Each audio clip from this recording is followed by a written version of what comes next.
Chosen one. Pause right here. Don't rush past this moment. Heaven has pressed pause on everything around you because what's about to be spoken carries the weight of destiny. You are not scrolling by chance. You have been summoned by divine intention. Something within you has always whispered that you were different, that your life held a meaning beyond what others could see. That whisper wasn't madness, it was the voice of eternity echoing in your soul. You have walked through seasons that tried to break you, storms that no one else saw, nights where tears were your only prayer.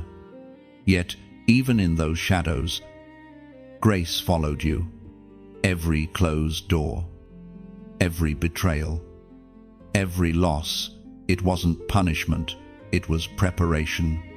You were being refined in secret because what's inside you could not be revealed prematurely. The time of concealment has ended. The time of revealing begins now. There is a stirring in the heavens, a divine shift aligning everything in your life for this very hour. The things that once confused you will suddenly make sense. The prayers you thought went unanswered were actually being timed perfectly. Heaven never forgot your name. It was waiting for you to awaken, as was spoken in the sacred text of Hebrews, chapter 10, verse 35. So do not throw away your confidence. It will be richly rewarded. That verse is not coincidence. It's a divine reminder that your courage has always been watched by heaven. You didn't come this far just to give up now. The same faith that carried you through the valley will now lift you to the mountain. You have endured because there is something unshakable inside you. The enemy saw it too, that's why he fought so hard to silence your voice. But he failed. You are still standing, still breathing, still chosen. You can feel it, can't you, that pull in your spirit? The unexplainable fire rising inside your chest. It's not anxiety, it's awakening.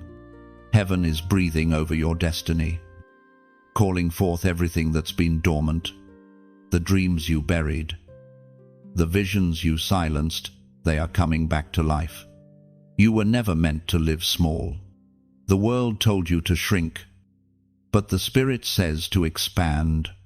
You carry a light that terrifies darkness. That's why you've been under attack. Every spiritual battle you faced was confirmation of your anointing. The opposition was proof of your calling. Now, the message is simple yet urgent. Step into alignment. Do not doubt the timing. You are not late, you are right on schedule. Everything you lost will be restored in divine order. The pain that once felt like punishment will soon be recognized as purpose. Chosen one. This is your awakening moment. Heaven has been waiting for your yes. Do not silence the call. Stand tall. Lift your head and prepare your spirit for the revealing that is already unfolding. The same Spirit that raised Christ from the dead is now awakening the dormant greatness within you. You will see signs, confirmations, divine encounters, all pointing to the truth that you are marked by God. This is the beginning of a new era for your soul. You are crossing from confusion into clarity, from survival into dominion. The veil is lifting. What once was hidden is being unveiled, and you are part of that unveiling. Now, if this word resonates within you, don't just feel it. Act on it. This message is a trumpet, and your response is the echo heaven is waiting for. Like this message to declare your agreement. Share it to awaken another. And subscribe so that you stay connected to every revelation that follows. And before you go, seal this moment in the comments with the prophetic number 777, a symbol of completion and divine alignment. Let heaven see your obedience, written in faith. The heavens are watching as you take your first step. Every move of obedience shakes the atmosphere and sends ripples through eternity.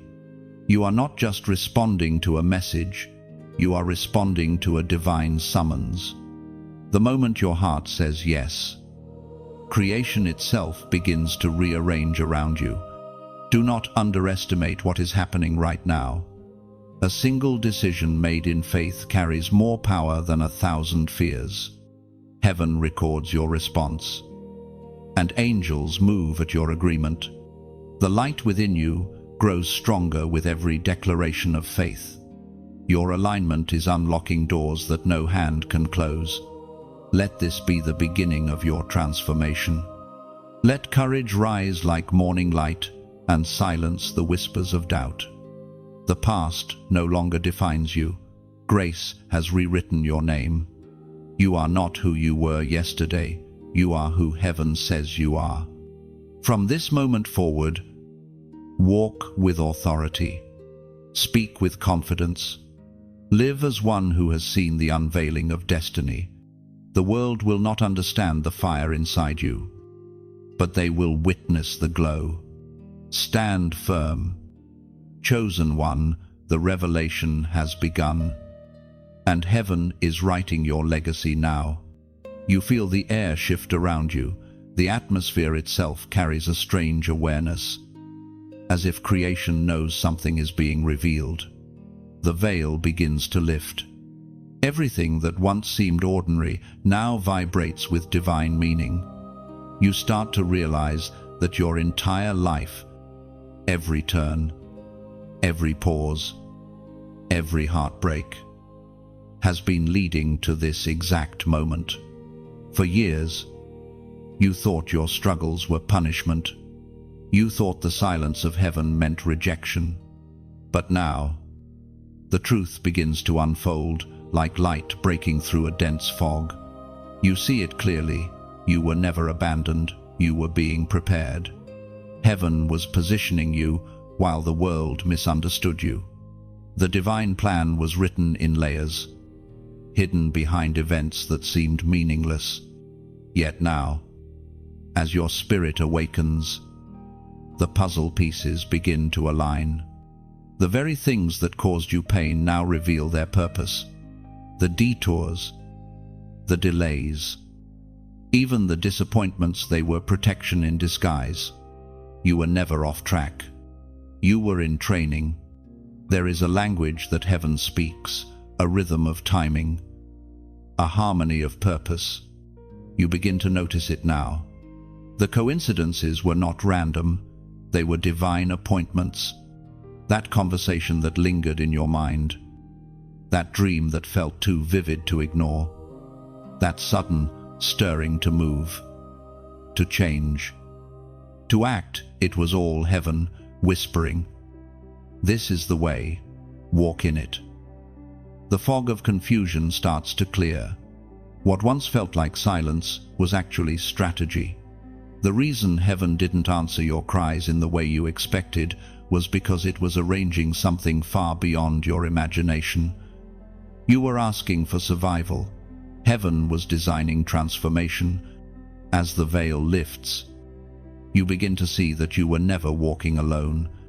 In your loneliest moments, angels stood beside you, unseen but active. Every tear you cried watered the seeds of your future. Every prayer, even the ones you thought went unheard, became a brick in the foundation of what God was building. Nothing was wasted. The Spirit begins to remind you of moments, long forgotten memories that carried messages you weren't ready to receive before. That rejection from someone you trusted, it forced you to rely on heaven instead of man. That job you lost, it positioned you for something that matched your purpose, not just your survival. The unanswered prayer that once hurt your faith, it was heaven protecting you from something your eyes could not yet see. Now your vision clears. You understand why some people had to leave, why some doors had to close, and why certain seasons had to end. You were being separated from what was temporary so that you could be anchored in what was eternal. There is no more need to question the path. The divine plan is becoming visible, thread by thread, in the tapestry of your story. What felt random now reveals a pattern woven by a hand far greater than yours. You were never lost. You were being led. You were never forgotten. You were being focused. As recorded in the first book of Peter, chapter 2, verse 9, "But you are a chosen generation, a royal priesthood, a holy nation, God's special possession, that you may declare the praises of him who called you out of darkness into his wonderful light." That truth hits your soul differently now. You are not just chosen to survive, you are chosen to declare. You are not just saved from darkness, you are meant to shine within it. The veil lifts to reveal who you have always been, light wrapped in flesh, purpose hidden in process. You realize now that the opposition was never about your weakness, it was about your potential. The enemy knew who you were before you did. That's why your battles began early, why your peace was attacked, why your faith was tested before it was even mature. He saw the mark of heaven on you and tried to blind you to it. But no power of darkness can erase what heaven has written. The lifting of the veil is not just about understanding your past, it's about recognizing your authority. You begin to see that the same power that guided your steps through pain now prepares to guide you into purpose. The time of wandering is over. The path is illuminated, and the one walking it is no longer afraid. You are not the same person who entered the storm. You are wiser, deeper, and far more dangerous to the darkness that once toyed with you. The veil has lifted, and now you see through spiritual eyes. You understand that even when heaven seemed silent, it was speaking in ways your heart had yet to interpret. Now, as you breathe in the clarity of revelation, peace settles on you. You no longer chase answers, you walk with understanding. You no longer question your worth, you wear your identity like armor.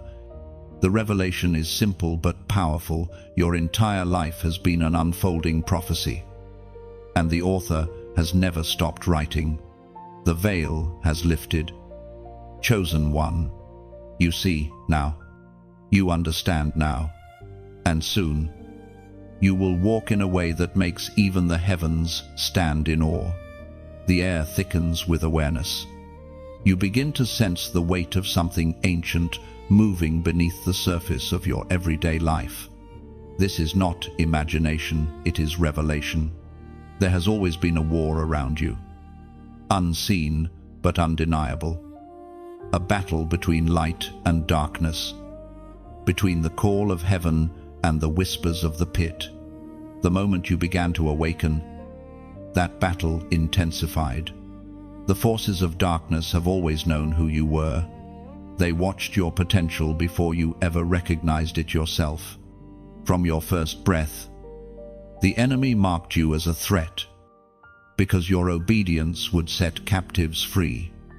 Every season of confusion, every spiritual attack, every strange heaviness that pressed on your chest at night, it was not random. It was resistance. It was hell trying to keep you asleep. You have felt it in waves, the tension between peace and pressure, between light and shadow. Sometimes you wondered if something was wrong with you. But the truth is, something was right. You were carrying light into territories that had never seen it before. Your very presence disrupted systems of darkness. That's why some people pulled away. Why environments grew uncomfortable around you. Why peace seemed to provoke warfare. It's because light exposes what hides in the dark. When your spirit began to stir, the shadows around you began to tremble. You didn't need to say a word. Your awakening alone sent shockwaves through the unseen realm. The spiritual war was never about your failures. It was about your future. The enemy saw the blueprint of heaven over your life and panicked. Scripture says in the Gospel of John, chapter 1, verse 5, "The light shines in the darkness, and the darkness has not overcome it." That verse is not just comfort, it's revelation. It declares that no matter how fierce the night becomes, light always wins. That light burns inside you. You are the living proof that darkness cannot overcome what heaven has anointed. Every time you refuse to quit, you were declaring that truth without even realizing it. Now, the war around you begins to make sense. You see it for what it truly is, not punishment, but proof of purpose. The deeper the calling, the greater the conflict. The pressure you felt was the measure of your power. The battles that raged against your mind were simply indicators that your spirit was advancing into enemy territory. And now that the veil has lifted, you begin to discern your enemies, not people, but powers, not situations, but spiritual systems. You understand that what fought you wasn't random frustration, it was the kingdom of darkness trying to keep you from stepping into divine identity. But you are awake now. You recognize the strategy, and therefore, you can no longer be deceived by it.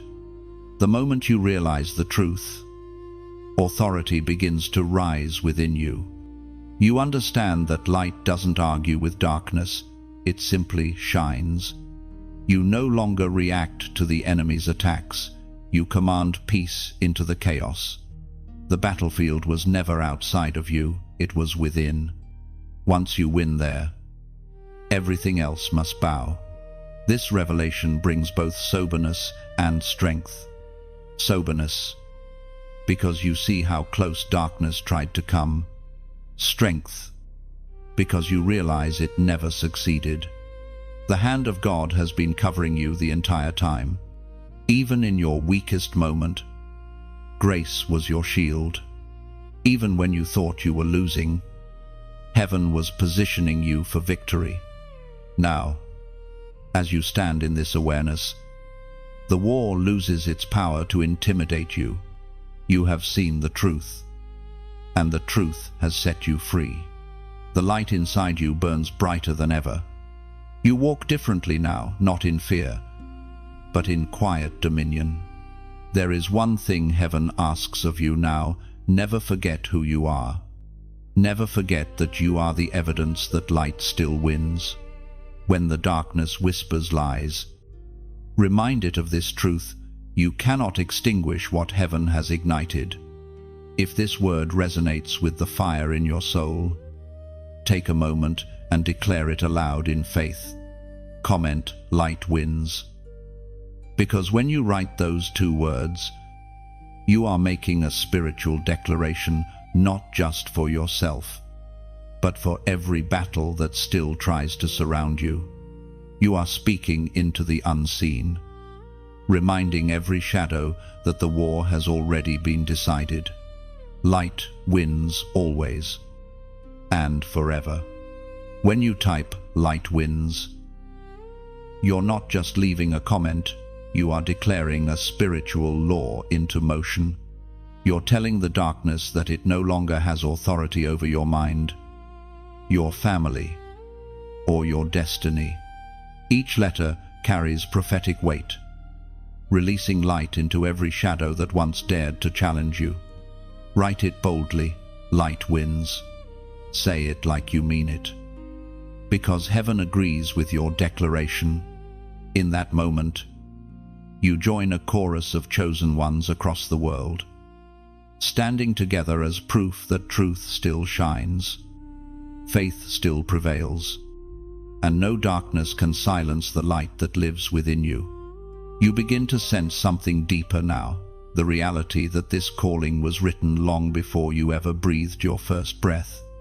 You are marked by eternity, Your existence carries divine intention, and though the world might not see it, heaven recognizes your name. You are sealed with purpose, stamped with destiny, and the mark you carry is not visible to the eyes of men, but to the eyes of heaven. There is a quiet knowing that rests upon your spirit, a realization that you were never common. The divine mark you carry separates you, not to make you proud, but to make you purposeful. You were chosen to walk a path that others could not endure. The pain you've faced, the isolation you've endured, the misunderstandings you've suffered, all of it has been part of the refinement that reveals your authenticity. To be marked is to be different. It means you cannot go where others go. You cannot do what others do. And you cannot live like others live. The calling on your life demands discipline, sacrifice, and surrender. It's why certain environments began to feel uncomfortable, why you outgrew certain friendships, and why your spirit began to crave silence instead of noise. The mark draws you away from the crowd so that heaven can speak to you in secret. You start to remember the moments that didn't make sense before the strange peace in chaos, the divine protection when danger was near, the sudden direction that shifted your steps. Those weren't coincidences, they were the evidence of the mark. Heaven has been guiding you through invisible hands, setting boundaries that you didn't understand, and preserving you for a greater unveiling. The mark of God is not always glamorous. Sometimes it feels heavy. It comes with responsibilities, spiritual pressure, and expectations that only heaven could sustain. But it also comes with favor. It comes with the assurance that even when storms rage, you will not drown. Even when fires burn, you will not be consumed. The world may not recognize this mark, but the unseen realm does. Demons see it and tremble. Angels see it and respond. The mark identifies you as one who belongs to the kingdom, one whose life cannot be claimed by darkness. It is a seal of ownership, proof that you are not your own, that your story belongs to God alone. Heaven speaks through the writings of Paul in the second letter to the Corinthians, chapter 1, verse 22. He set his seal of ownership on us and put his spirit in our hearts as a deposit, guaranteeing what is to come. That is your reality. Chosen one, you carry the Spirit of God as a living seal. You are heaven's investment, walking the earth.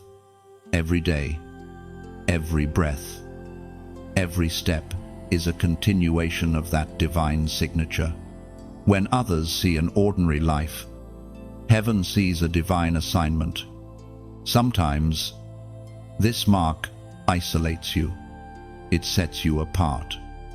And though your heart longs for connection, your spirit knows it cannot compromise. The mark requires holiness, not perfection, but consecration, a willingness to be set apart. You've wondered why the world feels heavier for you, why sin leaves a sharper sting, why conviction feels louder in your heart. It's because you're marked. You can't run the same direction as the world anymore. To be marked means that your destiny cannot be erased by failure. Even when you stumble, the seal remains. Even when you doubt, the signature of heaven doesn't fade. The mark reminds the darkness that your soul is off limits. It reminds your spirit that your future is secured in divine hands. In the stillness of prayer, you can almost feel it, a weight, a warmth, a knowing that heaven watches over you. You don't belong to the systems of this world. You belong to a kingdom that cannot be shaken. The mark you carry is not a badge of superiority, but of surrender. It is the sign of one who said, "Yes, Lord, even when I don't understand." Every trial you've endured was not to break you, but to prove the seal upon your life. The storms were not signs of abandonment, they were confirmations of selection. Only the chosen are tested at such depth. Only those with heavenly signatures face resistance from hell. And every attack has only strengthened the proof that you are, indeed, marked by the eternal. As the truth sinks deeper, peace fills your soul. You no longer envy those who walk easy paths, because you understand now that your journey was sacred. You were never overlooked, you were set apart. The mark upon you is not a burden, it is a privilege. It is heaven's way of saying, "This one is mine." And though the world may never fully understand you, heaven always will.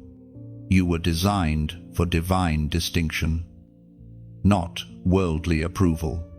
Every step you take carries the fragrance of purpose. Every breath whispers eternity. The mark you bear is permanent, powerful, and priceless. A reminder that no matter where you go, you belong entirely to God. There are seasons when the fire around you feels unbearable. You wonder if the flames are meant to destroy you or refine you. You've been through storms that stripped away everything comfortable, leaving you raw, exposed, and questioning. But now you begin to understand this was never destruction. It was purification. The fire was not meant to consume you, but to reveal the gold that had been buried beneath the surface all along. You have walked through heat that others could not endure, and you survived because something holy was hidden inside you. Fire has a way of showing what cannot be burned. Everything false falls away, but the eternal remains. That's what this season has done. It has burned away illusion, fear, and pretense, leaving only what is pure and true.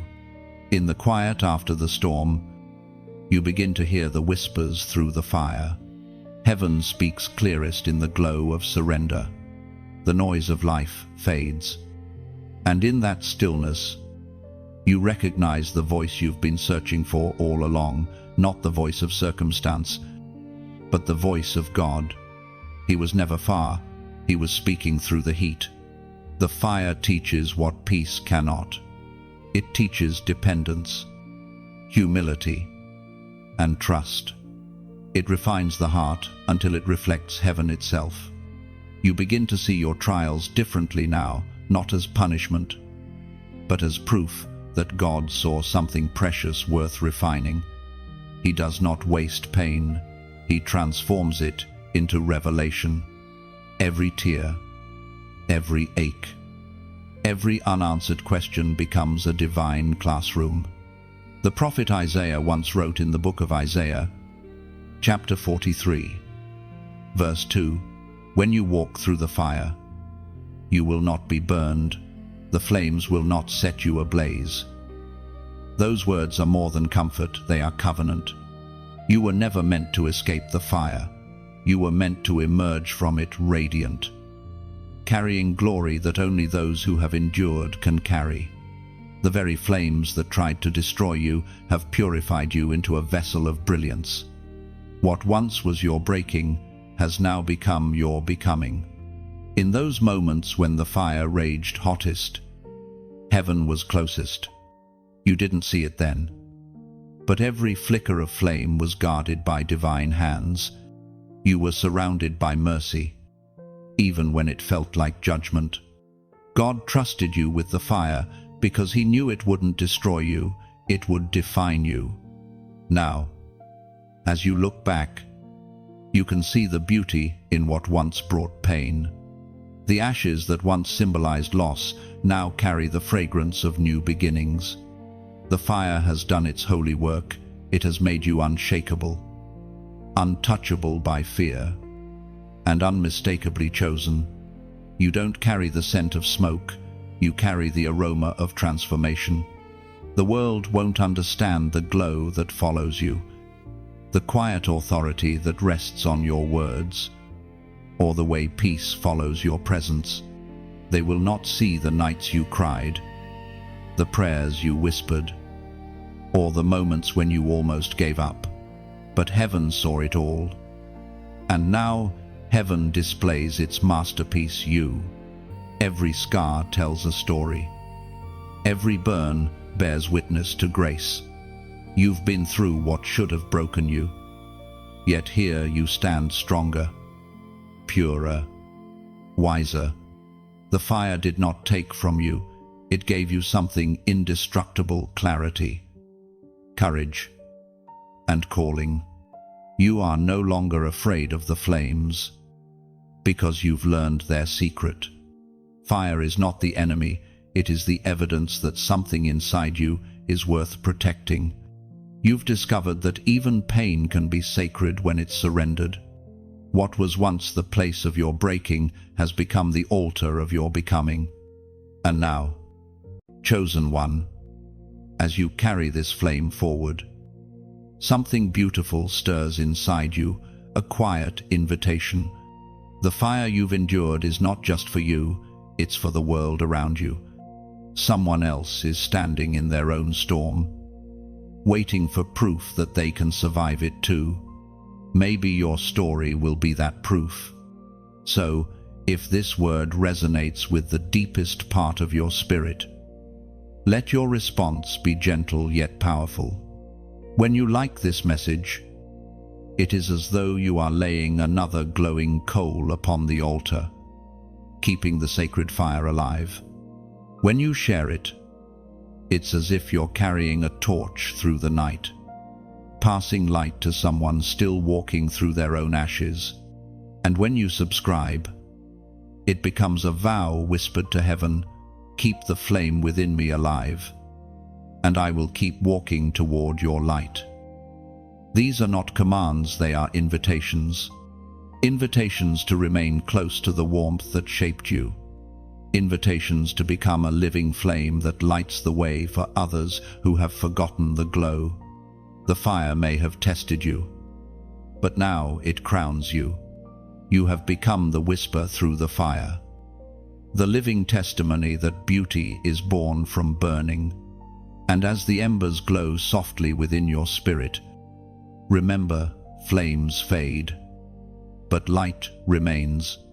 Carry that warmth wherever you go, and let your life become the fire that never dies. The rhythm of heaven begins to shift. You can feel it in your spirit. Everything is aligning. The delays, the detours, the moments that once made no sense are now connecting like constellations in a night sky. There is a holy synchronization taking place, a divine alignment that cannot be forced, only discerned. You are stepping into perfect timing, the moment where obedience meets destiny. It's not about striving anymore. It's about surrender. When your heart aligns with heaven's rhythm, everything that once felt heavy becomes effortless. Doors that refused to open begin to swing wide. People that were meant for your next chapter begin to appear. The chaos that used to define your days now gives way to clarity. This is not coincidence. This is alignment. There is something powerful about being in sync with heaven. When you are aligned, even silence carries purpose. You begin to understand that timing is not delay, it is protection. God was not withholding blessings from you. He was holding them until you were mature enough to carry them without breaking. The blessings you receive out of season can become burdens, but the ones that come in divine timing build legacy. You are in that season now. Heaven is adjusting everything around you, your thoughts, your connections, your desires to match what it wrote about you before time began. It's as if the universe itself is exhaling, releasing what was always meant to reach you. According to what is revealed in the book of Proverbs, chapter 16, verse 9. In their hearts, humans plan their course, but the Lord establishes their steps. You may have thought you were lost, but you were being guided by unseen hands. You were being positioned for encounters, prepared for assignments, and refined for the revelation that now unfolds before you. Even your mistakes were folded into the pattern of divine alignment. Heaven wastes nothing. Every wrong turn was used to redirect your steps to destiny. This is the hour when what's been delayed suddenly accelerates. What was once blocked now flows freely. The connections you need, the wisdom you've prayed for, the resources you've lacked, they begin to converge in perfect rhythm. You are not chasing anymore. You are attracting what belongs to you because your frequency matches heaven's. But divine alignment also comes with responsibility. Heaven moves for those who move in faith. You cannot align with heaven while still clinging to what was meant to end. Some relationships, habits, and mindsets must fall away for alignment to hold. Every part of you that resists obedience creates friction with divine flow. You must trust the rearrangement. Even when it feels uncomfortable, the Spirit is saying, I am placing you where you truly belong. What once was forced will now flow. What once drained you will now sustain you. What once required striving will now respond to your stillness. Alignment does not demand chaos, it births peace. You may feel the pull to move differently, to change routines, to speak less, to listen more. These are not random impulses, they are the whispers of divine timing guiding your steps. Every change is sacred. Every moment of silence carries purpose. You are learning the art of flowing with heaven instead of fighting against it. You can almost feel heaven's pulse in your chest, beating in rhythm with your own. Everything in creation begins to respond to your obedience. The winds of favor shift direction, and suddenly you find yourself in the current of destiny. No longer paddling upstream, but carried effortlessly toward promise. This is divine choreography. Every step you take, every prayer you whisper, every act of faith becomes part of the dance heaven designed for you. You are no longer out of rhythm. The song of your soul now harmonizes with the melody of heaven. When alignment happens, even time bends to purpose. What should have taken years unfolds in days. What once felt impossible now becomes natural. You no longer rush, because you understand that everything is unfolding exactly as it should. If your spirit feels this confirmation, if something deep within you says, yes, this is my time, then mark this moment in faith. Comment this prophetic number 222. This number is more than digits. It is a divine signature of alignment, unity, and partnership with heaven. 222 symbolizes balance between heaven and earth, the merging of your will with God's will, and the peace that comes when you walk in divine order. When you write it, you are declaring, I am in agreement with heaven's plan for my life. Let that number be your silent prayer, your humble yes to God's timing. As you type it, imagine heaven nodding in response, whispering, now they understand, now they trust. Everything is aligning your steps, your spirit, your story, and from this moment on, you will walk in rhythm with eternity. When you write 222, you are not just typing a number, you are declaring divine alignment. It is your spirit saying, I trust the process. Heaven records that faith and the universe itself begins to move in harmony with your surrender. The moment you begin to move in divine alignment, something remarkable happens. The darkness around you starts to tremble. It senses the shift. The powers that once whispered fear into your heart now recognize that their influence is slipping away. You have stepped into authority, and authority changes everything. There is a sound that echoes through the unseen realm when a chosen one awakens. It is the sound of chains breaking in the spirit, of strongholds losing grip, of hell retreating from ground it once claimed. You might not hear it with your ears, but your spirit feels it, the vibration of freedom, the trembling of darkness at the name you carry. You begin to realize that fear was never just emotion. It was a weapon. The enemy used it to make you forget who you were.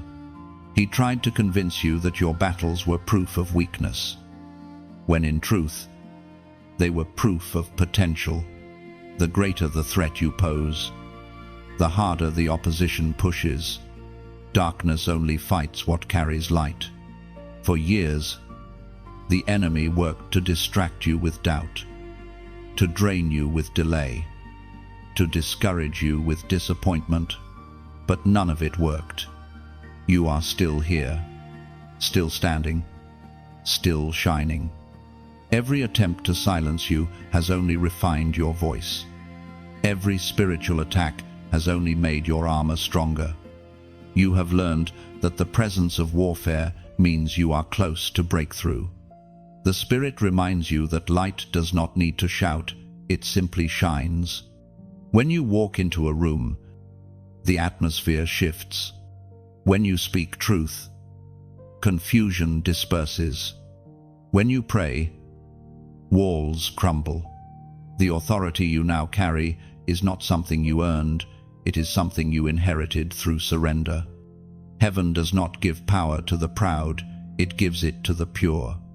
As was spoken in the book of Psalms, chapter 27, verse 1, "The Lord is my light and my salvation, whom shall I fear? The Lord is the stronghold of my life, of whom shall I be afraid?"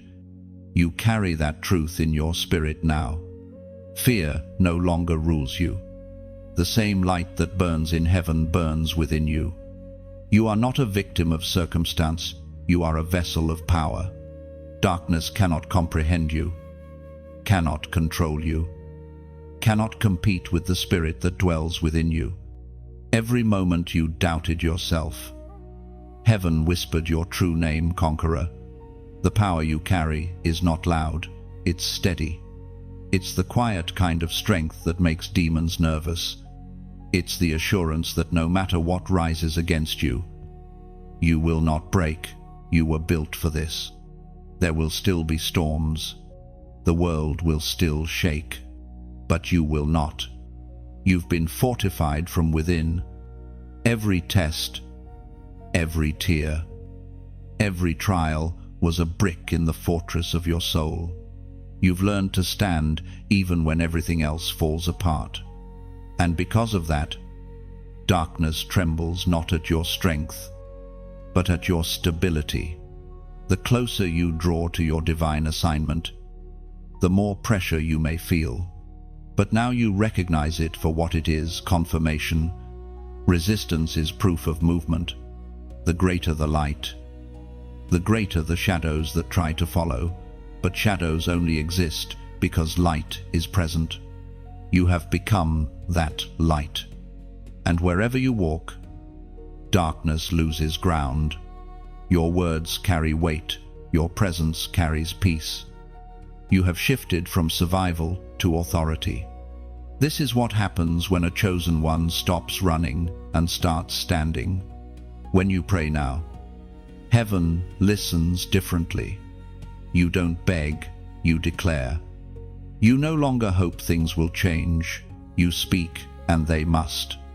Because your words are not rooted in fear, they are rooted in faith.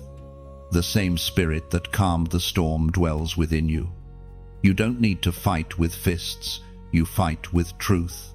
In this season, God is revealing to you how much power was always inside you. You are learning that faith is not noise, it's knowing. It's the quiet confidence that you have already won because victory was written before the battle began. You are walking proof that light doesn't have to prove itself, it just has to shine. Darkness trembles, not because you are loud, but because you are awake. It remembers the last time a light this strong appeared, it shook the gates of hell itself. Now that same light lives in you. You don't chase evil, you expose it. You don't fear the night, you define it. You are not merely surviving spiritual warfare, you are rewriting the narrative of victory. What once intimidated you now bows before you. The fear that used to chain your mind has no home here anymore. You have stepped into unshakable peace, the kind that comes only when you finally know who you are. The enemy wanted you weary. Heaven made you a warrior. And now that you understand your authority, the darkness understands its defeat.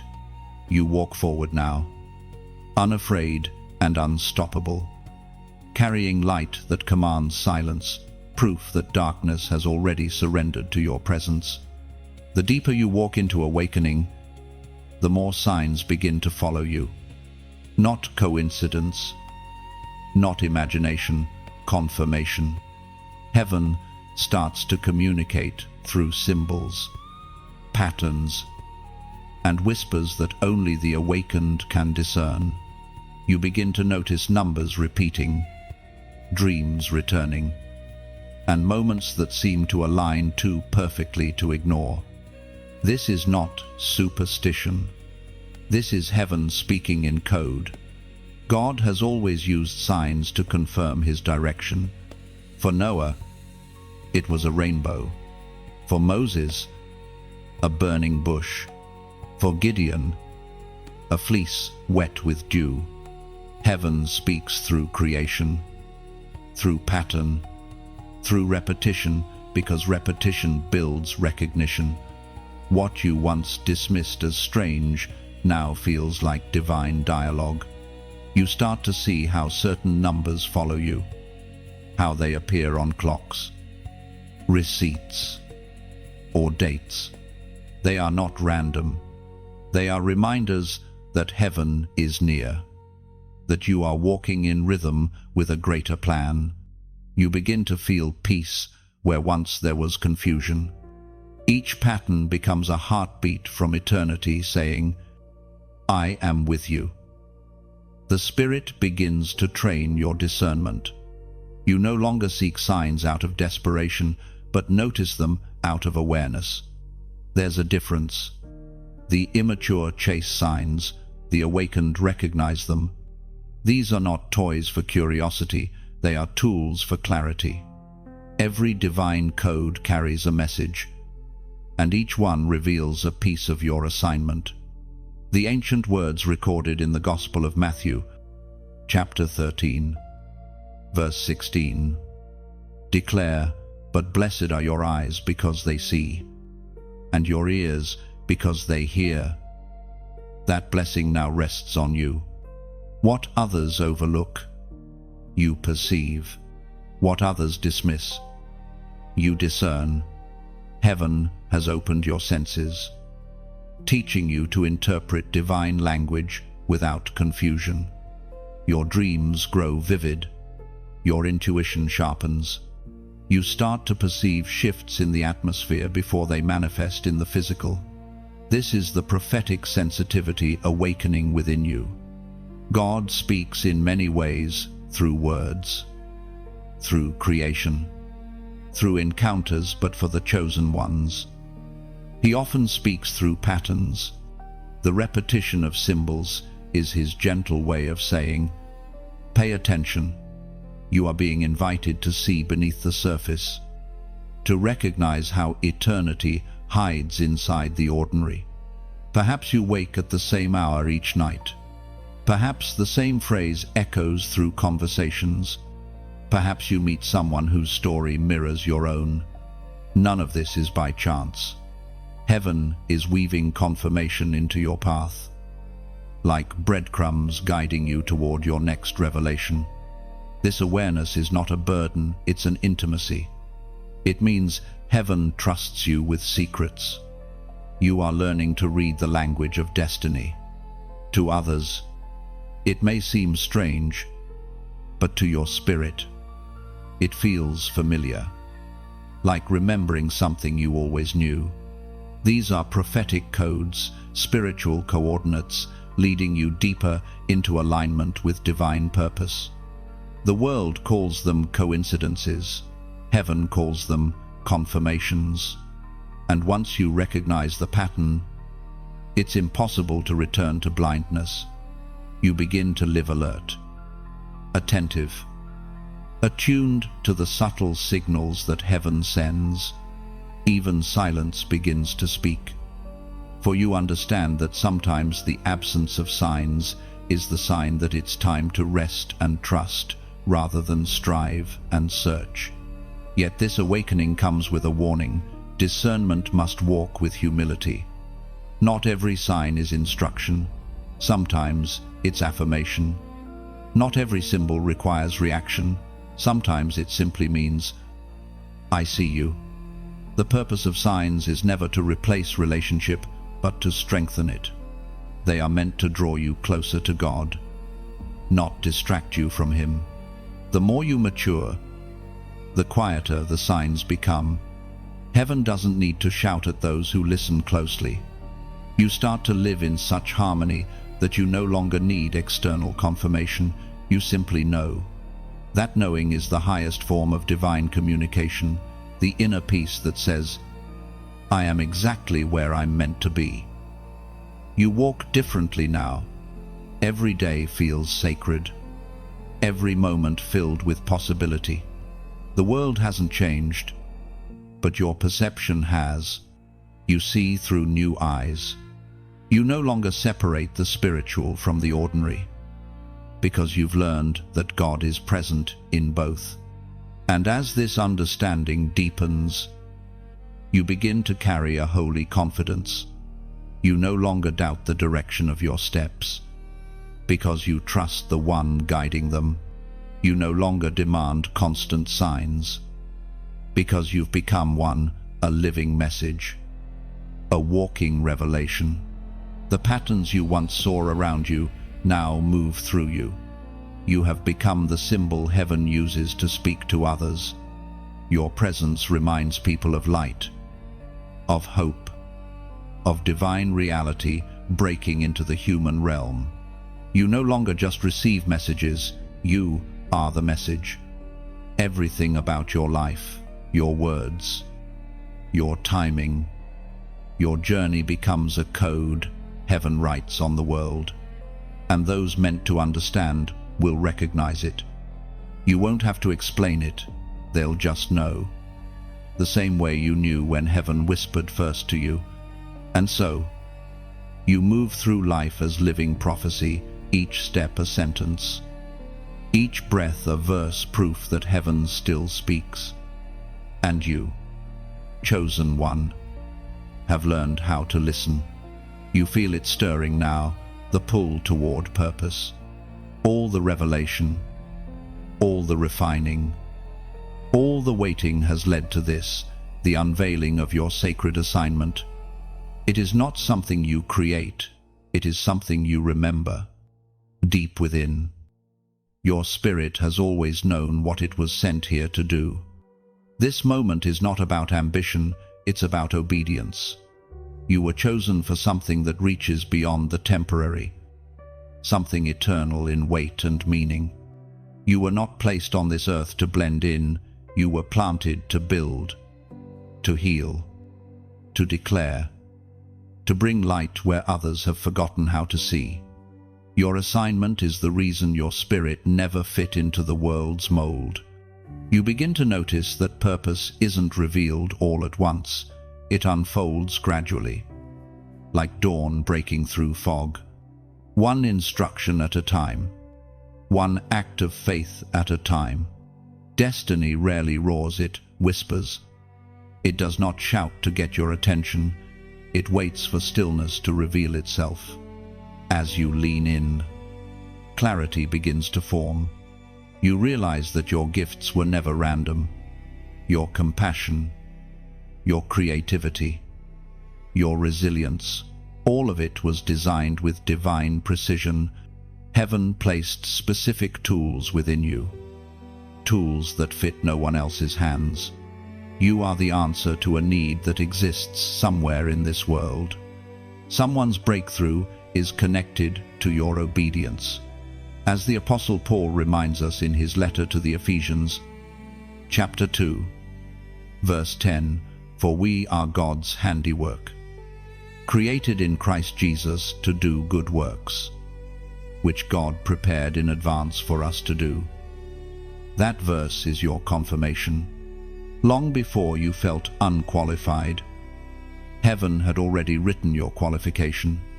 Your name was attached to specific assignments in the scrolls of eternity. You were not born at the wrong time. You were born for this time. The world needed what you carry. But purpose is not without pressure. Every divine assignment will stretch your comfort zone. It will require you to trust the invisible and walk where there are no guarantees. Faith becomes the map. Obedience becomes the compass. And peace becomes the sign that you are walking in the right direction. You may not know every detail yet, but that's by design. God hides clarity within trust. If He showed you the entire journey, fear might stop you before you begin. So instead, He shows you the next step and asks for faith in the step after that. Purpose will always require movement. The moment you act on what you know, heaven releases what you don't. It's like walking through a corridor of light. Each step you take illuminates the next one. You don't need to see the destination. You only need to keep walking.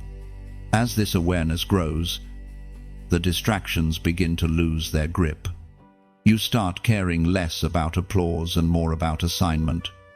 The approval of others no longer determines your direction, because your validation now comes from the one who called you. The noise of the crowd fades, and in its place, the voice of purpose grows louder. Sometimes purpose leads you into solitude. It's not punishment, it's concentration. Heaven sets you apart so you can hear clearly. The solitude is sacred. It's where revelation forms. Every chosen one experiences this hidden season, where God carves away everything that could dilute destiny. You are not being isolated, you are being prepared. And when the preparation is complete, your steps will carry divine precision. Every word you speak will land exactly where it is meant to. Every place your feet touch will shift atmospheres. Purpose will move through you like a river, steady, pure, unstoppable. But remember, your assignment is not only about doing, it's about being. Who you are becoming is as important as what you accomplish. Your character will carry your calling farther than your talent ever could. That's why God refines before He reveals. So, as this word meets your heart, pause for a moment and let the truth sink in. You are not behind schedule. You are right on time. The same God who began this work in you will finish it perfectly. You are already walking in the prophecy heaven wrote about your life. And if this message confirms what your spirit has been sensing all along, if you feel that divine stirring that whispers, "This is my assignment," then seal it with your declaration of faith. Comment, "I accept." Because when you write those two words, you are not just typing, you are answering heaven's call. You are saying yes to your mission, yes to your refinement, yes to divine purpose. It is your covenant in words, your amen to what God is already unfolding. When you write, "I accept," you are not merely responding to a message, You are stepping into destiny. Those two words echo through eternity as a sacred agreement between your spirit and heaven. They signify surrender, readiness, and divine partnership. It is your soul's signature saying, I trust your plan. I choose my purpose. You are not alone in this awakening. As your eyes open wider to truth, you begin to sense others stirring around the world, souls who carry the same fire, the same frequency, the same divine ache. You start to understand this was never meant to be a solitary journey. The chosen ones are being gathered. Heaven is calling its remnant together, across nations and time zones. Hearts that have been hidden begin to recognize one another. You don't find them by chance, you feel them before you see them. Something within your spirit recognizes home in their presence. It's the connection of those who have walked through the same refining fire and come out carrying light.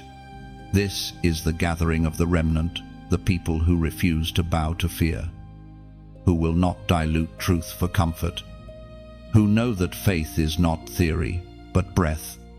These are the voices rising in harmony, carrying heaven's sound into the earth. They are healers, warriors, messengers, and builders. And you are one of them. As Jesus declared in the Gospel of Matthew, chapter 18, verse 20, For where 2 or 3 gather in my name, there am I with them. That promise has never been more alive than now. The gathering isn't about physical proximity, it's about spiritual resonance. When hearts align with heaven, distance dissolves, whether through whispers, prayers, or digital threads. The connection is divine. You can feel it, a pulse that beats in unison across souls you've never met, yet somehow know. There's a reason you've always felt different. You weren't made to follow the noise. You were born to become a sound. And that sound is amplified when joined with others carrying the same frequency. The enemy's greatest fear was never your solitude, it was your unity. Because when the chosen ones unite, the atmosphere shifts. Each one carries a flame. But together, they become a wildfire, unstoppable, purifying, consuming darkness without effort. This is the divine design. No single light can illuminate the world. But together, they form constellations that guide generations. You were never meant to burn alone. Your fire was meant to find others and merge into something greater. You can sense it even now. Somewhere, another soul is hearing the same call, feeling the same stirring, reading these same words and weeping because their spirit recognizes truth. This is how heaven weaves unity, not through organization, but through awakening, not through structure, but through spirit. And when the chosen gather, something sacred happens. Revelation flows more freely. Burdens become lighter. Hope grows louder. Each voice strengthens the others. Where one carried fire, now an inferno burns. Where one prayed in silence, now a chorus of intercession shakes the heavens. This is the power of the remnant rising. This connection does not require titles, pulpits, or stages. It only requires hearts that burn for truth and eyes that see beyond illusion. The gathering of the remnant is happening quietly, like dawn breaking the horizon, steady, sure, unstoppable. Heaven is organizing what the world cannot understand. And in this rising, you have a role. Maybe you're called to speak when others fall silent. Maybe you're meant to create, to write, to comfort, to build, to teach. Whatever it is, Your flame matters. Your obedience feeds the fire. Every act of faith becomes a spark that touches another soul. If this message stirs something in you, let it breathe, let it grow. Do not rush to act, just feel the holiness of being part of something larger than yourself. You are not just an individual believer, you are part of heaven's tapestry, woven together with threads of fire. And when that awareness settles into your spirit, your response will not be obligation, it will be gratitude. Gratitude for the light you carry. Gratitude for the others who burn beside you. Gratitude that you were chosen to live in this moment of divine convergence. So when you like this message, imagine it as a flicker of light joining countless others, a single flame acknowledging the presence of another across the darkness. When you share, see it as passing your torch to someone still searching for warmth. And when you subscribe, feel it as choosing to stay near the campfire, where truth continues to burn and revelation flows freely. No one is forcing your hand. This is the beauty of free will in divine love. It is not a command, it is communion. To participate in the light is to say, I want to keep the fire alive. Each gesture becomes an offering, a silent yes to unity. Because the gathering is not just happening, it's growing, glowing, multiplying. Every light that chooses connection strengthens the network of heaven across the earth. Together, you form a spiritual constellation visible from eternity itself. You, chosen one, are part of something far greater than you could imagine. The gathering has begun, and the light is spreading. Let your heart rest in that wonder heaven is calling its family home. And you are answering beautifully. You've heard the call, felt the gathering, sensed the unity of the awakened, but now comes the cost. Every divine purpose demands something in return.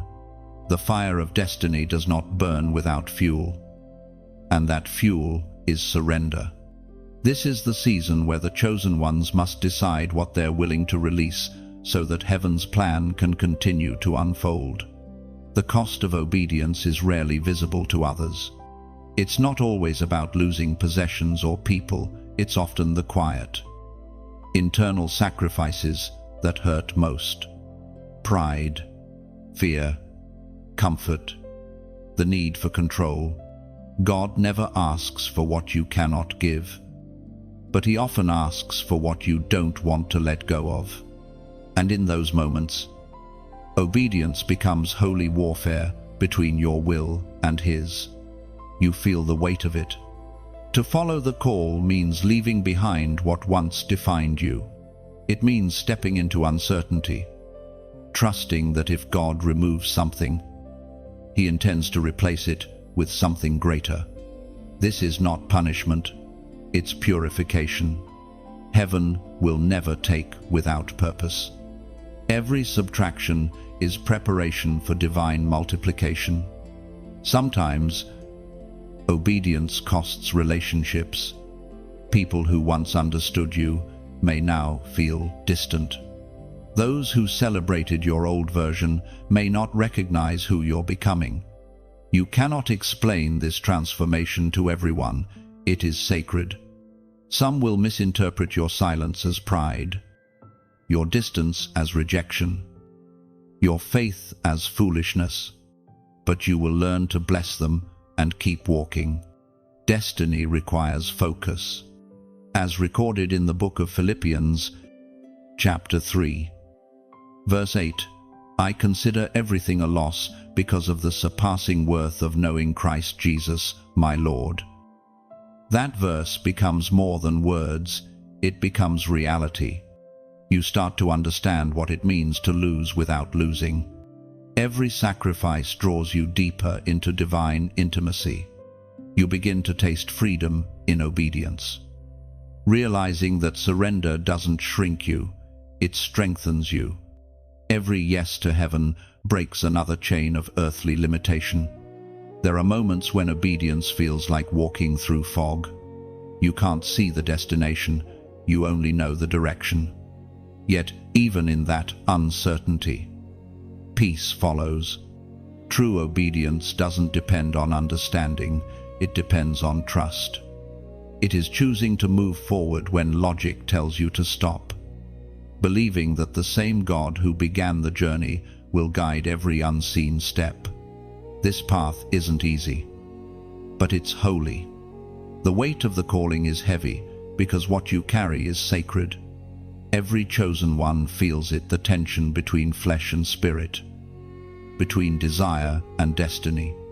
There are nights when the loneliness feels unbearable, and yet, even in silence, heaven whispers, "I am with you."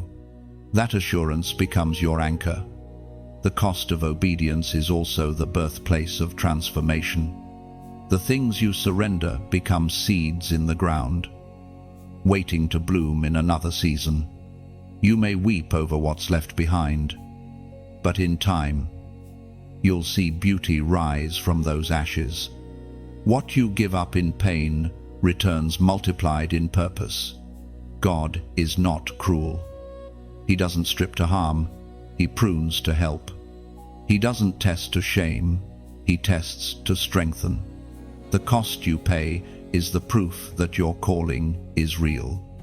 Those who are never tested rarely carry transformation, but those who endure the refining emerge as vessels that heaven can trust. You begin to see it now. Obedience is not about loss, it's about alignment. It's the sacred exchange between your limited vision and God's eternal perspective. You release what's temporary to receive what's timeless. You stop clinging to what was, and suddenly your hands are open for what's coming. At first, surrender feels like breaking, but then something shifts. You realize that what broke wasn't your spirit, it was the illusion of control. You were never meant to carry everything. You were meant to carry obedience. When you finally yield, the burden lifts. Peace rushes in like a quiet tide. You understand now why the chosen ones must walk differently. Obedience is their signature. It's what separates the called from the chosen. Many hear God's voice, but few follow it fully. Yet the ones who do, they become unstoppable. The surrendered soul is the most powerful weapon heaven wields on earth. This journey is costly, but it is not cruel. You are being emptied so that glory can fill you. The price you pay is not loss, it's investment. And one day, when you look back, you will thank God for every closed door, every redirection, every heartbreak that led you closer to His heart. You will stand stronger, not because life became easier, but because you learned that surrender was never weakness, it was worship. To obey is to trust. To trust is to love. And love is the essence of every true calling. You were not chosen to have an easy road, you were chosen to walk the eternal one. Every step, every sacrifice, every tear has meaning. Heaven measures none of it in vain. The cost of obedience will always be high, but so will the reward: peace that cannot be shaken, purpose that cannot be stolen, and presence that never fades. You have walked through fire, endured the storm, carried obedience through silence, and now you stand in a place of freedom. Something has shifted deep within you. You are not who you once were. The weight that used to crush you has become the foundation you now stand upon. You are walking proof that transformation is real. This is the hour of breaking chains, not physical ones, but spiritual, emotional, generational. The patterns that once repeated through your family line are coming to an end with you. What enslaved your parents, what silenced your ancestors, will not continue through you. You have been chosen as the one to end cycles of bondage and begin generations of blessing. The chains that bound you weren't always visible. Some were patterns of fear, insecurity, or guilt. Others were the unseen scars of rejection, shame, or trauma. But something in you refused to stay enslaved. Even when you didn't have the words for it, your soul cried out for freedom. Heaven heard that cry, and now it answers through action. As was declared in the book of Galatians, chapter 5, verse 1, "It is for freedom that Christ has set us free. Stand firm, then, and do not let yourselves be burdened again by a yoke of slavery." That verse now beats in your chest. You realize that freedom is not simply the absence of chains, it's the presence of truth. True liberty is knowing who you are in God, even when everything around you tries to make you forget. The breaking of chains begins in the mind before it ever reaches the world around you. The enemy's greatest tactic has always been deception, to make you believe that you are still bound when heaven has already declared you free. For too long, you wore labels that never belonged to you: unworthy, broken, forgotten. But those were lies, forged in darkness, and light has now exposed them. You no longer wear those names, you wear the name redeemed. Breaking chains means more than deliverance, it means dominion. You no longer simply escape captivity, you now carry the authority to free others. The areas where you once suffered become the places where you now carry power. The very battles that almost destroyed you have become the tools heaven uses to heal others through you. Your story is no longer your shame, it's your weapon. Every wound now carries wisdom. Every scar speaks strength. What was meant to destroy you has become evidence of grace. This is the divine reversal, the moment where what once held you down becomes the platform from which you rise. Freedom is not loud. It is steady, quiet, unshakable. You wake up one day and realize that the things that used to trigger fear no longer hold power. The people who once defined you no longer have control. The voices that once accused you no longer sound convincing. This is the beauty of deliverance. You don't need to announce it. It announces itself through your peace. But with freedom comes responsibility. You are now the breaker of chains, not just for yourself, but for those around you. Every act of love, every word of truth, every moment of compassion is a hammer in your hand, shattering bondage in others' lives. You've been set free to become a liberator. And when you walk into a room, atmospheres shift. When you pray, generations move. When you speak, walls begin to fall. Because freedom is contagious, it spreads through faith, through presence, through example. Now heaven asks one thing of you: guard your freedom. Do not return to the patterns that once imprisoned you. Freedom requires vigilance.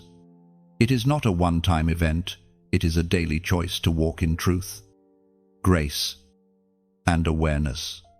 This moment is sacred. Heaven has marked it as the hour when the chains break, not gradually, but completely.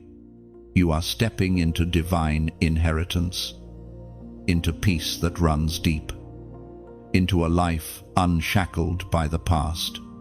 And if this word resonates with the deepest part of your spirit, if you feel the truth of freedom rising inside your chest, then mark it in faith.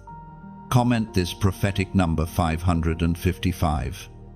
This number carries the vibration of divine transformation, and grace multiplied. 555 symbolizes complete spiritual release, new beginnings, and the final breaking of old cycles. When you write it, you are declaring, "The old me is gone. I am stepping into divine freedom." As you type it, imagine the sound of chains falling to the ground, angels rejoicing, and heaven recording your decision. You are not typing digits, you are releasing declaration.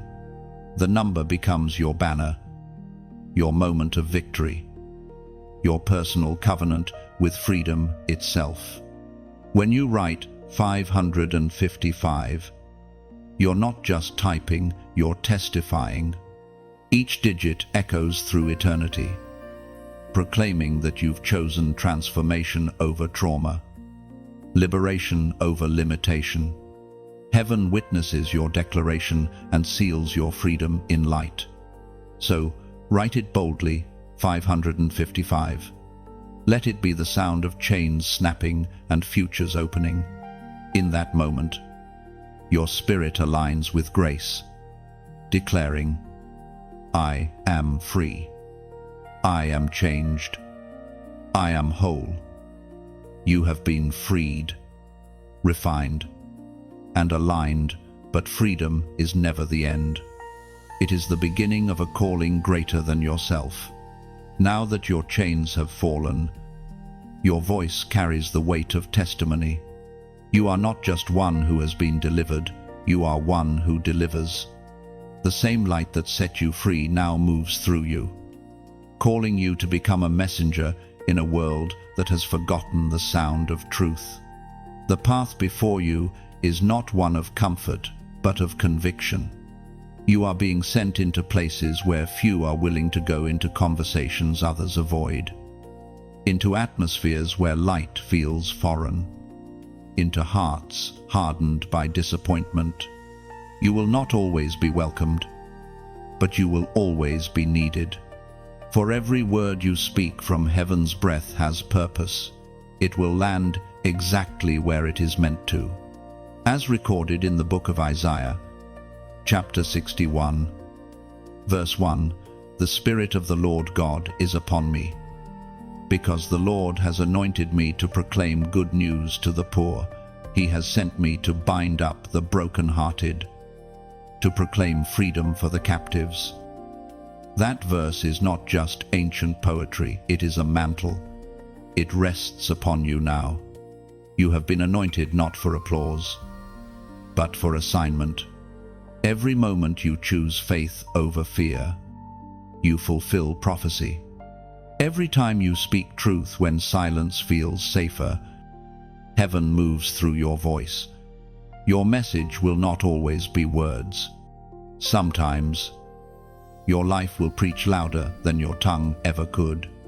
The way you forgive, the way you love, the way you rise again after falling, these will become sermons to those who have stopped believing.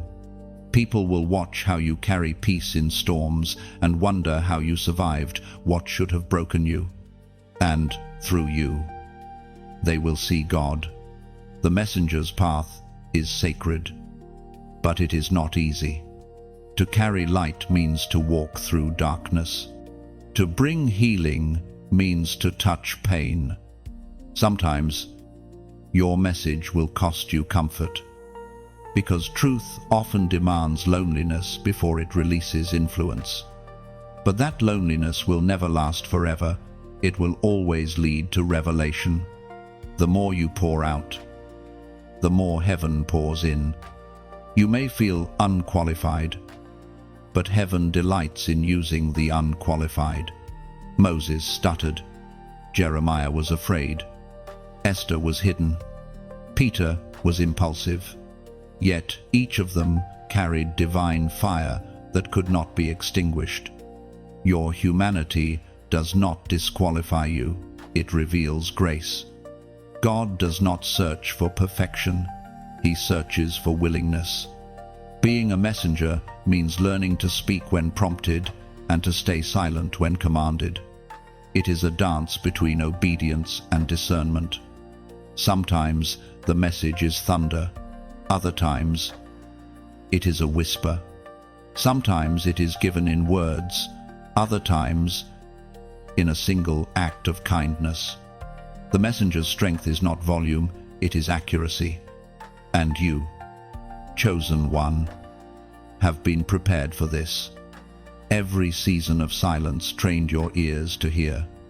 Every period of obscurity taught you humility. Every broken place became a vessel for empathy. The message now moves through your wounds, not despite them. You speak with authority because you have lived what you proclaim. You are the voice in the wilderness, the one crying out in a generation numbed by noise. You do not speak for attention, you speak for awakening. The message that burns within you is not opinion, it is revelation. It carries fire because it was born in fire. And wherever you go, that fire will spread. But remember, your calling is not to convince, it is to carry. The results are not your burden, obedience is. You are responsible for releasing truth, not for controlling how others receive it. Some will resist it, others will ridicule it, but a few will be transformed by it. Those few are worth everything. Do not measure your impact by applause or approval. Heaven counts differently. Sometimes, one word spoken in private shifts the course of a life. Sometimes, one act of compassion dismantles decades of despair. You may never see the full result of your message, but eternity will. As you walk this path, do so with gentleness. The world is not healed by arrogance, but by authenticity. Speak truth, but speak it wrapped in mercy. Bring conviction, but carry compassion with it. You are not here to condemn, you are here to call forth what has been buried under pain. And though the journey ahead will test your patience, remember this: every messenger walks with angels. You are never alone in your mission. The words you release are carried on wings of light, reaching hearts you will never meet, touching souls you will never see. You are the living letter of heaven, written not with ink, but with spirit. Wherever you go, you are read by those who are desperate to believe that hope still exists. Carry your message with reverence, for it was entrusted to you by eternity itself. The journey of a messenger is not only marked by revelation, but also by weight. Every bearer of divine truth learns quickly that light and suffering are intertwined. The crown you are destined to wear is always shaped by the cross you are willing to carry. Glory and pain do not oppose each other, they coexist, each revealing the depth of the other. You begin to understand that the path of purpose is not paved with ease, but with endurance. The calling that burns within you will attract both light and shadow. Some will be drawn to your glow, others will be repelled by it. The same truth that awakens hearts also provokes resistance. You are learning to stand between those worlds, to carry heaven's beauty through earthly tension. The prophet Isaiah wrote of the suffering servant, describing one who was despised and rejected. Yet through that suffering, redemption came. The same pattern echoes in your life. Every chosen vessel must learn to find meaning in pain, to see purpose in wounds, and to discover that some of the greatest revelations are born in the quiet agony of surrender. As spoken in the book of Romans, chapter 8, verse 18, I consider that our present sufferings are not worth comparing with the glory that will be revealed in us. Those words become your comfort. They remind you that pain is temporary, but purpose is eternal. What you endure now is forming something in you that cannot be taken away. Suffering is not punishment, it is purification. It strips away illusion and pride until only the essence of truth remains. The cross and the crown are not separate destinies, they are stages of the same story. To carry divine power, you must first carry divine weight. Every rejection, every misunderstanding, every hidden battle has been chiseling your spirit into strength. The pain you thought would destroy you has instead become the foundation of your authority. You are learning to see pain differently. It is no longer the enemy, but the instructor. It teaches you compassion, humility, and dependence on grace. Without pain, glory would be empty. Without the cross, the crown would have no meaning. You cannot bypass the valley and expect to carry the fragrance of the mountain. There were moments you begged heaven for relief, wondering why deliverance seemed delayed. Yet now you see that every unanswered prayer was shaping your endurance. Heaven was not ignoring you, it was investing in you. Some blessings arrive as strength rather than comfort, and you now possess the strength that only endurance can build. Pain has purified your vision. You no longer chase applause, you chase authenticity. You no longer crave recognition, you crave presence. The more you suffer and survive, the more your spirit learns that real glory is not about shining before men, it's about burning faithfully before God. And this realization brings peace. You stop questioning the reason for every hardship and start recognizing the refining within them. The storms you faced were not meant to drown you, but to wash away everything that couldn't go where you're going. The tears you shed were not wasted. They watered the ground of your next season. The cross you carry has never been about punishment. It has always been about preparation. Each burden you lift becomes a bridge for others. You are being molded into someone who can comfort those still walking through their own Gethsemane. Your scars are not shameful, they are sacred. They tell the story of a soul that kept saying yes when it had every reason to quit. The crown waiting for you is not made of gold, but of endurance, compassion, and wisdom. It is the quiet glory of those who have faced darkness and chosen to remain light. Heaven crowns not the powerful, but the persevering. There is a beauty in the balance of the cross and the crown, the suffering and the splendor, the breaking and the building. The weight you once resented becomes the evidence of your growth. You realize that every ache was an answer, every loss a lesson, every scar a signature of transformation. Even now, heaven whispers, your pain has purpose. Nothing has been wasted. You carry resurrection power precisely because you've walked through crucifixion. The glory that will be revealed through you is not borrowed. It was built in the fire of endurance. The cross you once feared has become the symbol of victory. It reminds you that suffering cannot silence the one who understands redemption. You have been crucified to old fears, raised into new strength, and crowned with eternal perspective. The pain did not disqualify you, it confirmed you. And so, you walk forward carrying both cross and crown, humility and authority, brokenness and brilliance. For this is what it means to be chosen not to escape pain, but to transform it into glory. You no longer resent the fire, you honor it. You no longer fear the cross, you understand it.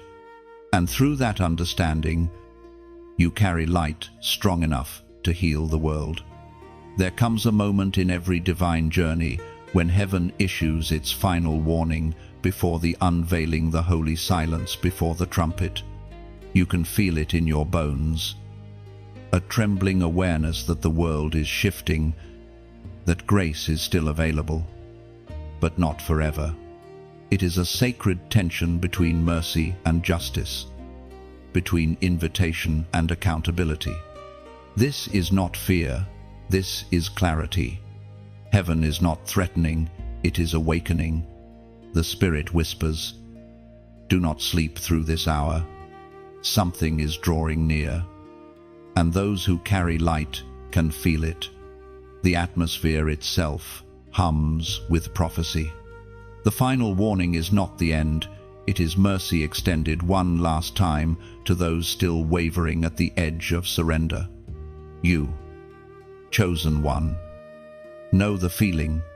You sense that time has weight now, that choices echo longer than before. The trivial distractions that once consumed attention now feel empty. The Spirit inside you sharpens your discernment, separating what is eternal from what is temporary. You begin to see that this is not about punishment, it is about preparation. As written in the book of Revelation, chapter 3, verse 20, "Behold, I stand at the door and knock. If anyone hears my voice and opens the door, I will come in and eat with that person, and they with me." That verse is not poetic imagery, it is reality unfolding. Heaven is still knocking, still calling, still reaching. Every warning is an act of love, not wrath. But love eventually demands a response. You cannot stay neutral forever.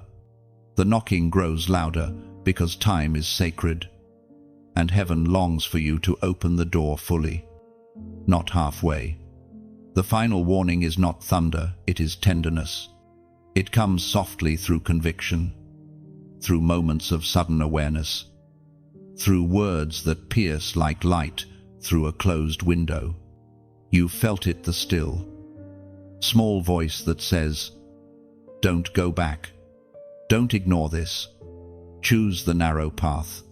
That voice is not condemnation, it is the sound of mercy before silence. Those who are chosen can feel the shift. You can sense that something in heaven's timeline is accelerating, the alignment of souls, the rising of the remnant, the shaking of systems, all of it points toward a great unveiling. The question is not if it will happen, but whether you'll be ready when it does. This is the hour to walk carefully, to live awake. Heaven's grace still flows, but not endlessly ignored. You are standing on holy ground, caught between what was and what must come. Every decision you make now carries spiritual gravity. Each act of love, each word of truth, each choice of obedience writes your alignment in the record of eternity. Do not let fear guide you. Let reverence lead you. The final warning is not about dread, it is about destiny. God is not closing his hand, he is extending it. But soon, the moment of invitation will shift into fulfillment. This is why your awareness matters. You are not meant to panic, you are meant to prepare. The Spirit of God is stirring hearts across the earth, souls are waking. Light is returning to eyes long darkened. And in this sacred movement, your obedience becomes part of the message. Every time you choose truth over convenience, love over apathy, prayer over pride, you are answering the final call. Heaven watches, not for perfection, but for posture. God is not seeking the loudest voice, but the willing heart. You do not need to perform to be chosen, you only need to respond. And in this moment, as your spirit feels the pull of eternity, let your response be quiet yet meaningful. When you like this message, see it not as reaction, but as recognition, a candle lit in agreement with truth. When you share, imagine it as passing the torch down a long line of souls still searching for the way home. And when you subscribe, Feel it as choosing to stay near the fire, to keep your heart within the warmth of continual awakening. These actions are not commands, they are offerings. They are the petals you lay at the feet of revelation, saying, I will not turn away. I will keep my lamp burning. And when you feel moved, whisper your own acknowledgement in the comments, a personal echo of surrender. Comment, I remain awake. Those 3 words carry the sound of eternity. They are not for the algorithm, but for heaven's record. They declare that you have heard, that you are ready, that when the world grows darker, your light will not fade. You, chosen one, are part of the remnant that refuses to sleep while heaven moves. You are the voice that will not go silent when truth calls.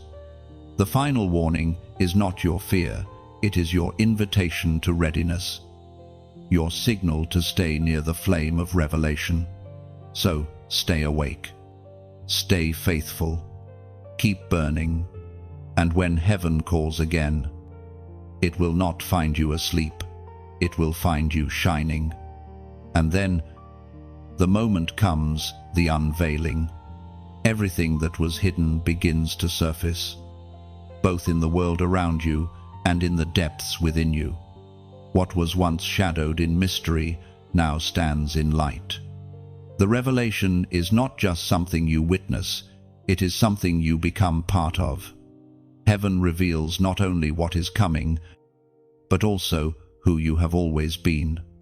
For years, the unseen realm has been moving silently, aligning moments, preparing hearts, shaping history behind the veil. Now that veil is being lifted. Truth that was buried under deception begins to rise. Systems built on illusion tremble. Masks fall. Hearts that hid in pride are exposed. And those who walked humbly are suddenly elevated. The first become last, and the last become first. This is the great reversal, the divine unveiling. You feel it in your spirit. You are not merely watching prophecy unfold, you are walking inside it. Revelation is not spectacle, it is participation. The same light that uncovers the world's secrets is also shining into you, exposing what still needs refining, awakening what has been asleep. This is not judgment, it is mercy disguised as truth. It can be uncomfortable to see so clearly. Revelation strips away pretense. It shows where you've built on sand instead of stone, where you've trusted emotion instead of spirit, where you've substituted noise for discernment. But it also fills you with awe, for in the same moment you see your weakness, you also witness God's strength sustaining you through it. Heaven speaks through the book of Daniel. Chapter 2, verse 22. He reveals deep and hidden things. He knows what lies in darkness, and light dwells with him.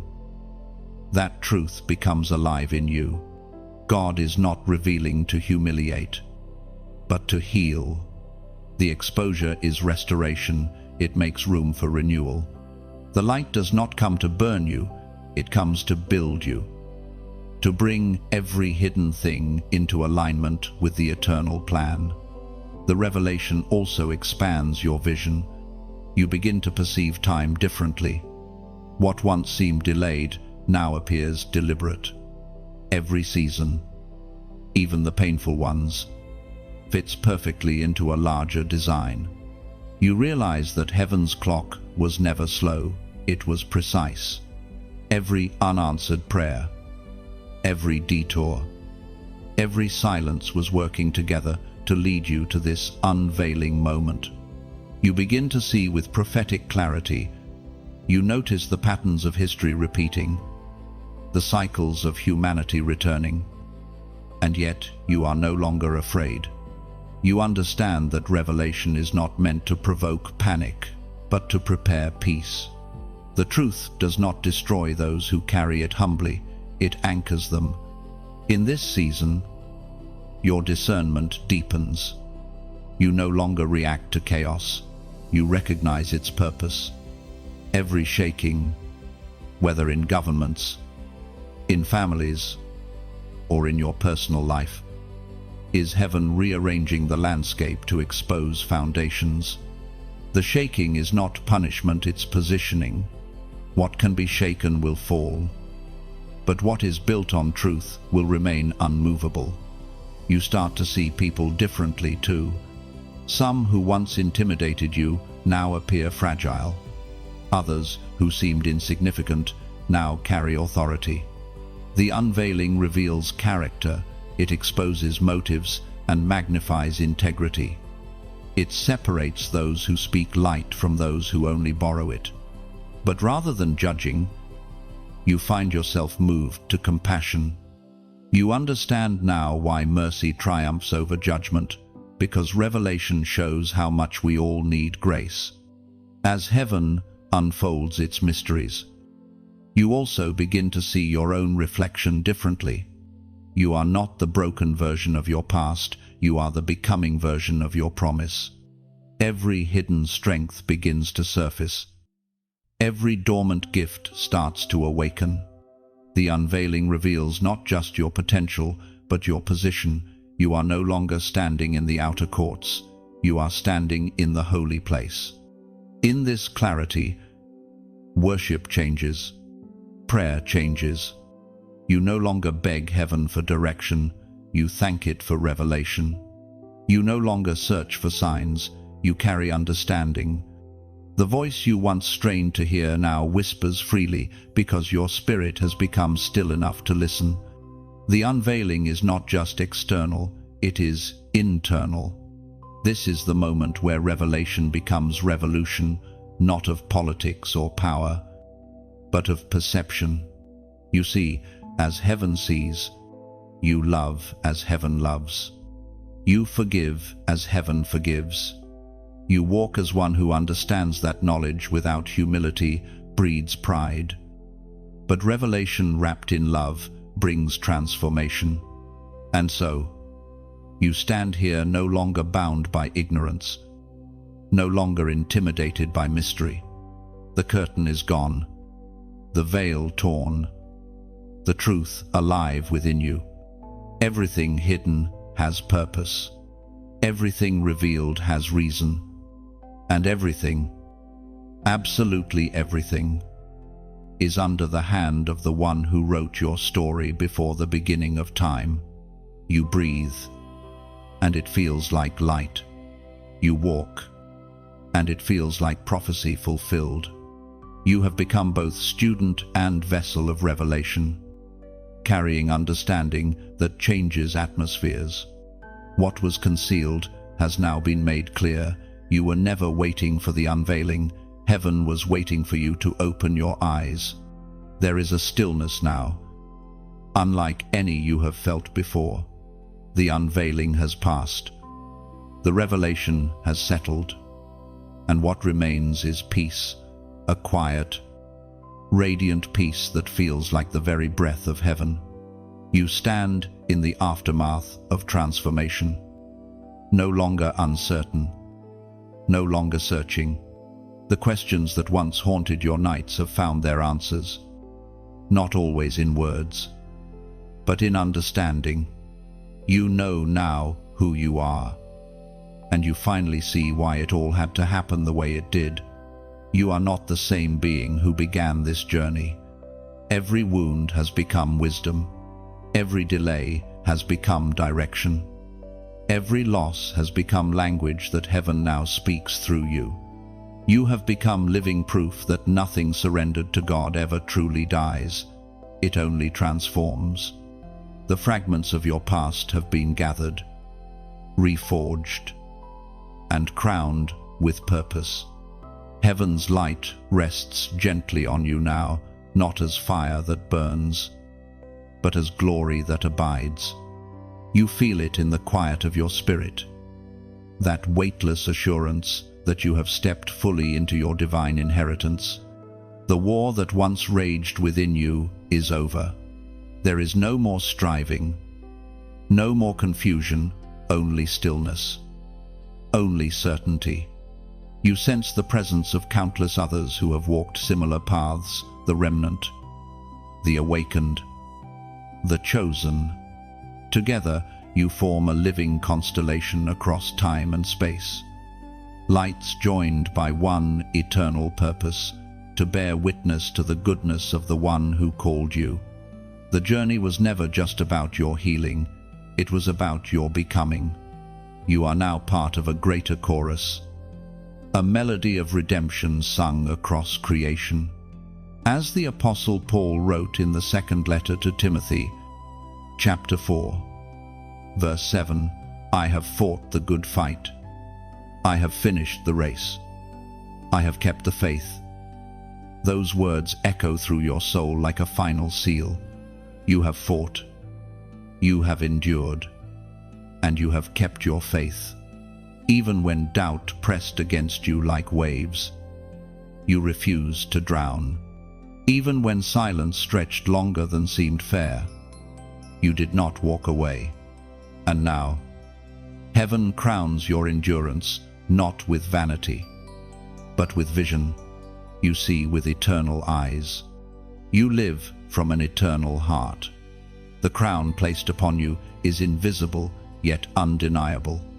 It is the radiance of completion, the glow of someone who has seen both the valley and the mountain and has learned that both were sacred. You carry authority now, not the authority of control, but of peace. Wherever you walk, storms recognize your calm and bow to it. You have become what you were always meant to be, a reflection of heaven on earth. Your life itself has become a message that redemption is real, that grace is stronger than guilt, that love never fails. Every breath you take now is ministry. Every moment of silence is prayer. Every glance of compassion is worship. You are not striving to reach heaven. Heaven is moving through you.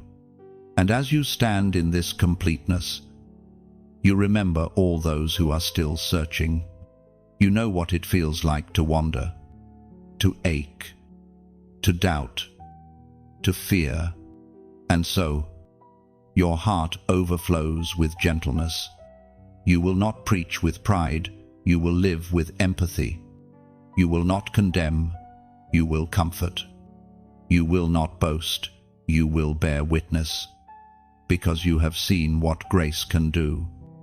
And now you carry that grace wherever you go. The path ahead may still hold challenges, but they no longer frighten you. You have walked through enough shadows to know that darkness is only the absence of awareness. You are aware now. The light within you cannot be extinguished. Even if storms return, they will find a different you, one anchored, unmovable, untouchable by fear.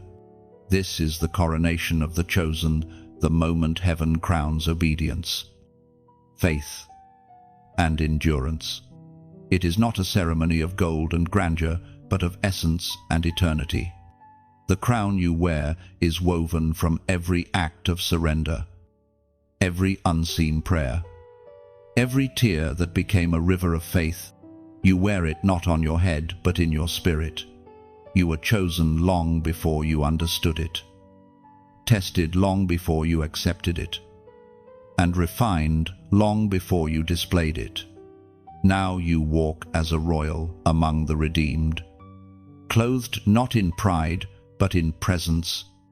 Your very being declares, "It is finished," and it is beautiful. You look to the horizon, and there is no fear in your heart, only awe. The journey that once felt endless has turned into eternity itself. You are not waiting for heaven anymore. Heaven is here, living, breathing, shining within you. The coronation is complete. The crown rests where it always belonged, upon a soul that never stopped believing. You have become both the message and the miracle, And as you walk forward, light flows behind you like a trail of eternity, touching every life that dares to follow. You have reached the end of the revelation, the closing breath of a divine journey written not just in words, but in spirit.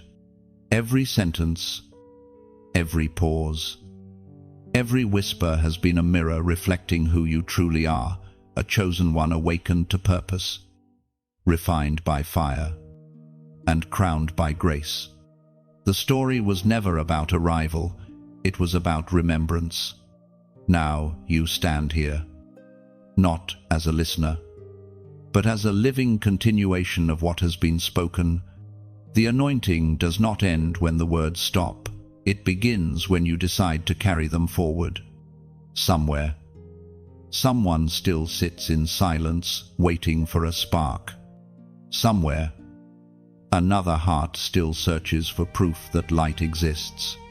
And you, chosen one, have become that proof.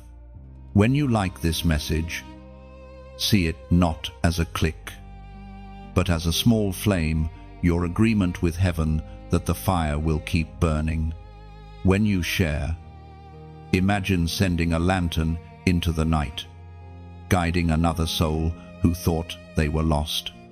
And when you subscribe, think of it as stepping into a circle of light, joining a living altar where revelation never sleeps. These gestures are not commands, they are communion. They say, I am still here. I am still burning. They echo through the unseen world as offerings of unity, weaving connection between all who carry the same fire. So take a deep breath. Feel the weight of eternity resting gently in your chest. The journey does not end, it expands. Let your life become the next chapter, heaven writes. Let your voice become the message that reaches those still waiting to awaken. Comment, I carry the light. And as you do, heaven will recognize the sound of one more flame, choosing never to fade.